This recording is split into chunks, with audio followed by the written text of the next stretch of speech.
नमस्कार दोस्तों। होली का त्योहार सिर्फ रंगों का नहीं, बल्कि सत्य की जीत और अहंकार के अंत का प्रतीक है।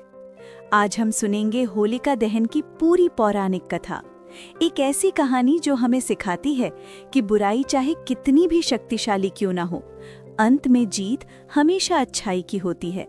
तो चलिए शुरू करते हैं।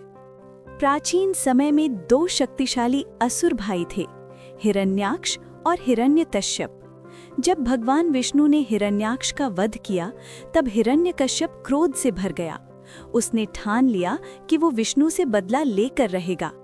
उसने कठोर तपस्या की, हजारों वर्षों तक एक पैर पर खड़े होकर ब्रह्मा जी का ध्यान किया। उसकी तपस्या से प्रसन्न होकर ब्रह्मा जी प्रकट हुए। हिरण्यकश्यप ने अमरता मांगी, लेकिन ब्रह्मा जी ने कहा, जो जन्म लेता है उसे मृत्यु अवश्य आती है।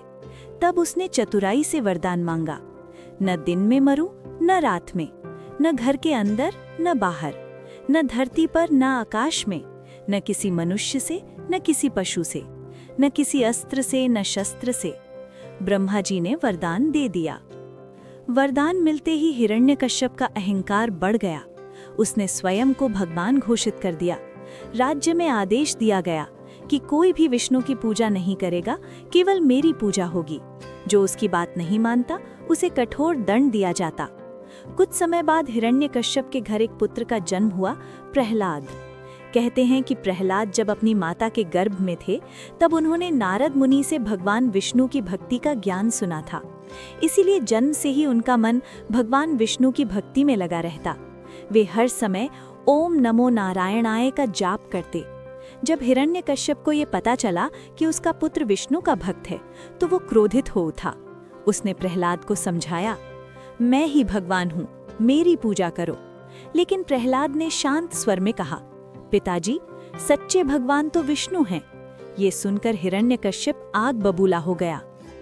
हिरण्यकश्यप ने अपने सैनिकों को आदेश दिया, प्रहलाद को ऊंचे पर्वत से गिराया गया, पर वो सुरक्षित रहे। विषैले सांपों से भरे गड्ढे में डाला गया, कुछ न हुआ। हाथियों से कुचलवाया गया, लेकिन भगवान ने रक्षा की। जहर पिलाया गया, पर असर नहीं हुआ। हर बार एक अदृश्य शक्ति प्रहलाद की रक्षा करती रही। अब हिरण्यकश्यप ने अपनी बहन होलिका को बुलाया। होलिका को वरदान था कि वो अग्नि में नहीं जलेगी। योजना बनाई गई कि होलिका प्रहलाद को गोद में लेकर अग्नि में बैठेगी। अग्नि प्रज्वलित की गई। होलिका प्रहलाद को लेकर आग में बैठ गई। चारों ओर लपटें उठीं। प्रहलाद ने आंखें बंद कर भगवान विष्णु का स्मरण किया। तभी चमत्कार हुआ। होलिका का वरदान समाप्त हो गया, क्योंकि उसने उसे छल और अधर्म के लिए उपयोग किया था। वो आग में जल गई और प्रहलाद सुरक्षित बाहर आ गए। यही घटना होलिका दहन के रूप में मनाई जाती है। हिरण्यकश्यप अब भी नहीं माना। उसने क्रोधित होकर प्रहलाद से पूछा, अगर तेरा भगवान हर जगह है, तो क्या वो इस खंभे में भी है? प्रहलाद ने कहा, हाँ, भगवान हर जगह हैं। गुस्से में हिरण्यकश्यप ने खंभे पर प्रहार किया। तभी खंभे से प्रकट हुए भगवान विष्णु के उग्र अवतार नरसिंह, आधे मनुष्य आधे सिंह। उन्होंने संध्या समय राजमहल की चौखट पर हिरण्यकश्यप को अपनी गोद में उठाया। न तो वो अंदर था न बाहर, न दिन था न रात, न धरती पर था न आकाश में, और नाखूनों से उसका वध कर दिया, जो न अस्त्र थे न शस्त्र। इस प्रकार भगवान ने अपने भक्त की रक्षा की और अधर्म का अंत किया। ये कथा हमें सिखाती है, अहंकार का अंत निश्चित है। सच्ची भक्ति कभी व्यर्थ नहीं जाती। भगवान अपने भक्त की रक्षा अवश्य करते हैं।